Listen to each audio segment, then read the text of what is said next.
When the Dallas Mavericks shocked the NBA world just days leading up to the trade deadline when they moved their franchise player in his prime in Luka, a player that carried them to the NBA Finals just last season, people could not make sense of the move, and they especially could not make sense of the fact that the Mavericks only went to the LA Lakers to explore trade options. Very suspect nonetheless in how the whole trade transaction went down, but we won't go into that here. But even after the trade, the Mavericks, and to be honest, even some in the media, felt that while the trade didn't really make sense for the Mavs long term, but in the short term, some felt they actually still had a shot to win the title, given they now had a defensive anchor in the paint, one of the best defenders in the game in Anthony Davis, but also pairing him alongside one of the best scoring guards in the game, a perfect duo to operate in the pick and roll, and both veterans with championship level experience. However, and I mentioned this in a prior video around the time of the trade, what the Mavs failed to consider, completely neglecting and thinking about their long-term future,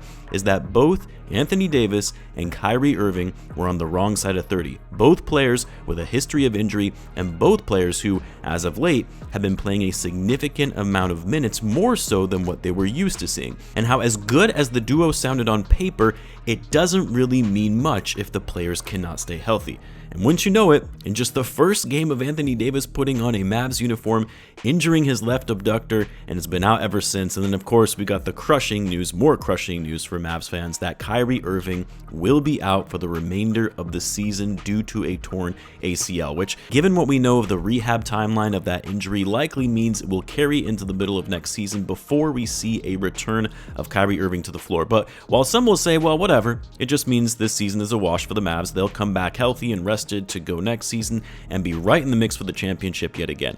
Well, Kyrie Irving going down with this injury is actually much worse than what you think it is for the future of this franchise, and I'm here to talk about it. As always, if you're new to the channel and you like this type of content, then be sure to subscribe to help the channel grow, and in return, I'll be providing more NBA content like this. Now, I think most will agree that with Kyrie Irving going down and the uncertainty of Anthony Davis and his return, Derek Lively being out, Daniel Gafford being out, that there is no way this team has a shot at competing for a title, which was probably the case even if AD and Kyrie were both healthy, but that's especially the case now. They may make the playoffs still, but it'll be a lower seed and there'll be a first round exit. But to most, the notion is, well, they have two incredible talents, two incredible stars in this league. Hell, by doing a lot of losing for the rest of the season, they'll even get a decent draft pick that could even fall into the lottery. They'll be fine. Here's the problem though, that Mavs fans face right now that I feel a lot of people are neglecting. First, let's start with Kyrie. Kyrie Irving is 32 years old. He's actually going to be 33 this month. Leading up to the injury, he had played more minutes than any player in the league for the past 6 weeks, and over the last 10 games, which was right before the Luka trade, which of course, Luka was out with an injury himself before that trade, Kyrie had averaged nearly 40 minutes per game. By far and away, more minutes than any other player. Even some of the youngest players in the league. I mean, to be honest, this was almost bound to happen with the way they had been playing him. But as good as Kyrie is, and I don't doubt that he'll return to the game eventually, it is significantly harder to recover from an ACL injury at the age of 33 than it is, say, at age 23.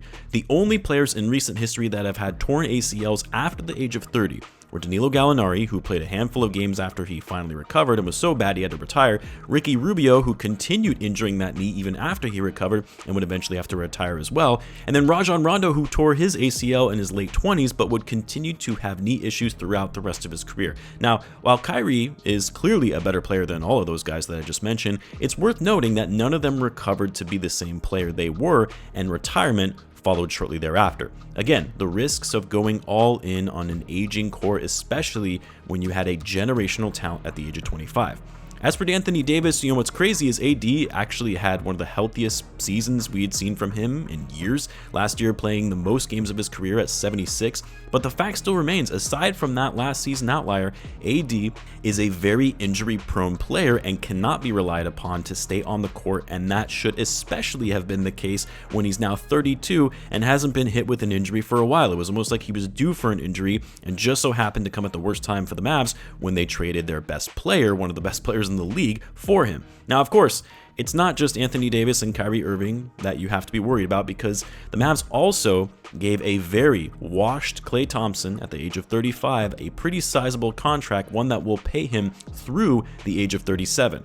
So good luck getting off that contract unless you want to attach some draft capital to it, which they don't have aside from the 1 first-round pick that they got from the Lakers in the Luka deal.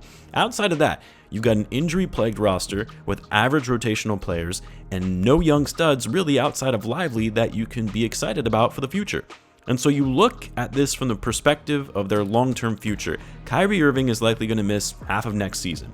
AD, there's always going to be uncertainty on how available he'll be now that he's heading into his mid-30s. Klay Thompson is a shell of himself, and you got okay rotational players outside of that. I'm sorry, but that is not going to be a team that is going to come back refreshed and compete for a title next season. Here's the problem, though, because while you could say, well, if that happens, and it's clear the Mavs aren't going to be able to compete next season, they'll just sell off all their assets and start building from the ground up.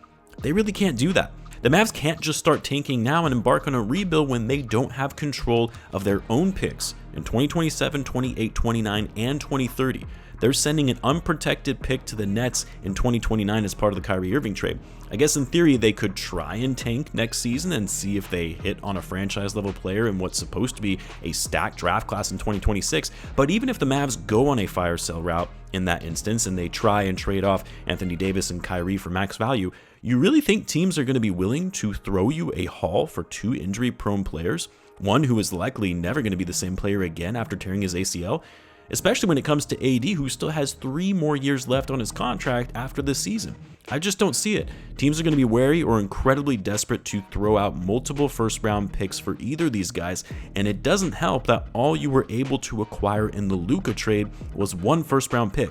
So you already set the bar low, you set the market value for star players and what teams should be willing to send you in a trade. Which is why, once again, it still doesn't make sense to me that the Mavs did this. It doesn't make sense to me that they were willing to part ways with one of the best players in the league who had just taken you to the finals, a player in his prime that the fans love and made you a global brand. And as I've said before, even if you did in fact want out of the Luka Doncic business because you didn't like his work ethic, you had concerns about his conditioning, you didn't like how lazy he was on defense, or even if you felt that he couldn't be the player you could win with, why would you not start a bidding war across all 29 teams in the NBA? Instead, you went to one team and all you got was 1 first-round pick and an aging, injury-prone star. Oh, and Max Christie, but come on now, that was a throw-in. Front office malpractice, and this will go down as a trade we will remember for decades and how it changed the trajectory of this franchise. Just my take on the matter. I'd love to hear what you guys think. You let me know in the comments. As always, be sure to subscribe, and I'll see you in the next one.